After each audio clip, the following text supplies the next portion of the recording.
Unajua, kuinuka na kuanza kumsema mtumishi wa Mungu vibaya ni kujitafutia laana wewe na kizazi chako. Sitaki niseme tu kwa maneno. Kasome Zaburi 105 mstari wa 15. Utaona Mungu anasema nini kwa habari ya masihi wake. Na msisahau kwamba Shetani alishasema kwamba atampiga mchungaji kondoo watawanyike.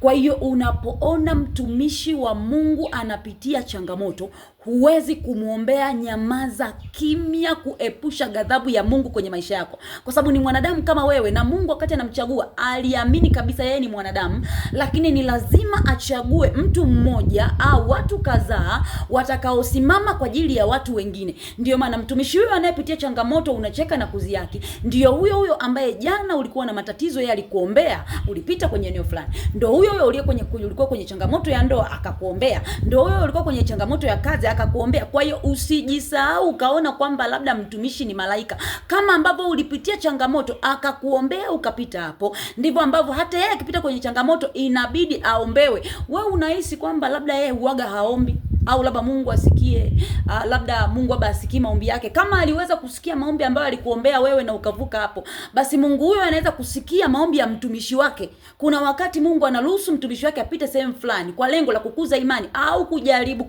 kupima upendo wake kwake ukoje. Kwa hiyo ukiona mtumishi wa Mungu anapitia kwenye changamoto, muombe, au labda kama unaweza kupata chance Mungu kakusemesha, unaweza kusema naye, lakini nyamaza kimya, kujiepushia laana, sawa sawa na ile Zaburi 105 mstari wa 15.